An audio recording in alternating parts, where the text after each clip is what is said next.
হুগলি নদীকে ব্যবসার প্রধান জলপথ হিসেবে কেন্দ্র করে ব্রিটিশরা যেমন কলকাতায় তাদের উপনিবেশ গড়ে তুলেছিলেন, ঠিক তেমনি ঊনবিংশ শতকে চন্দননগরে গড়ে উঠেছিল ফরাসি উপনিবেশ এবং তার সাথে চুঁচুড়ায় গড়ে উঠেছিল ওলন্দাজ উপনিবেশ।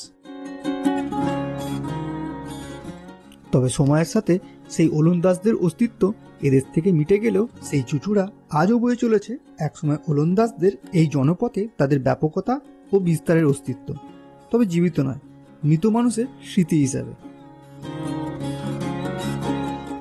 নমস্কার বন্ধুরা, আজ আমরা দেখব বাংলার বুকে ব্রিটিশ উপনিবেশের সাথে পাল্লা দিয়ে গড়ে ওঠা একসময় ওলন্দাজদের অস্তিত্ব বহনকারী প্রায় 270 বছরের পুরনো একটি কবরস্থান, যার নাম দি ডাচ সিমেট্রি।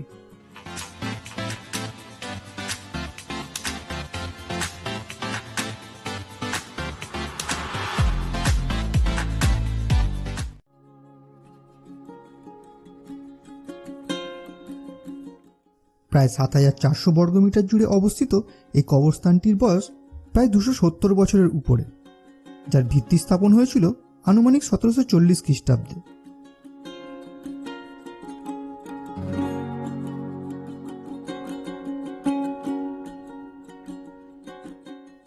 কম বেশি 45টির বেশি ডাচ নাগরিকের কবর ধারণ করে আছে এই কবরস্থানটি।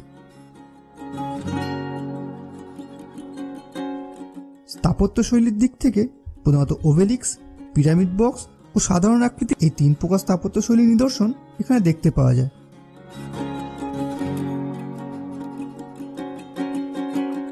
তবে কিছু কিছু সমাধিস্তম্ভ বেশ বড়, তার মধ্যে মেসোলিয়াম ও ওবেলিক্স বসানো কিছু কবরও এখানে লক্ষ্য করা যায়। তবে একেবারে ছোট ও সাধারণ মাপের কবরও এখানে দেখতে পাওয়া যায়। মূলত সপ্তদশ শতকের গোড়ার দিকে ওলন্দাজ ঘাঁটি তৈরি হয় এই চুঁচুড়ায়, আর সেই সময় ডাচ ব্যবসায়ীরা মূলত আফিম, নুন, মশলা ও মুসলিমের ব্যবসা করতেন এই জায়গায়। তবে ব্রিটিশদের হাতে ক্ষমতা দখলের পর এ সবই প্রায় শেষ হয়ে যায়।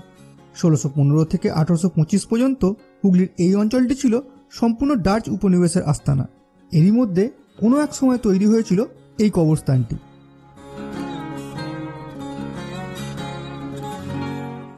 তবে কিছু মত ও ঐতিহাসিক তথ্য অনুযায়ী তৎকালীন গভর্নর টিরলেফার্ড এই কবরস্থানটি স্থাপন করেছিলেন।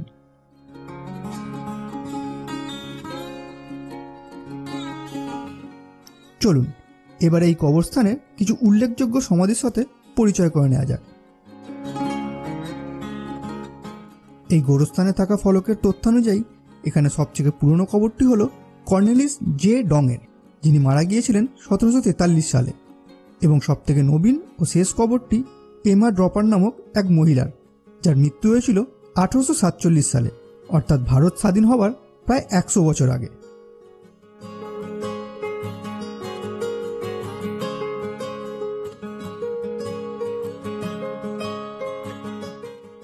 লুকাস জুলিয়ান সুদান, যিনি তৎকালীন ফরাসি নৌবাহিনীর সেনাপতি ছিলেন, তার সমাধিও রয়েছে এই জায়গায়, এবং তার সাথে রয়েছে ভারতের নারী শিক্ষার প্রসারের গুরুত্বপূর্ণ ভূমিকা পালনকারী রবার্ট মেয়ের সমাধি।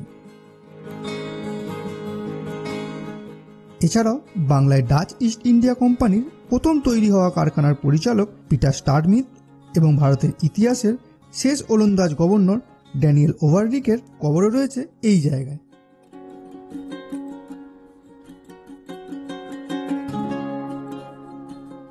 তবে সঠিক সংরক্ষণের অভাবে নির্দিষ্টভাবে এই সকল মানুষের স্মৃতি কবর বের করা একটু কষ্টসাধ্য।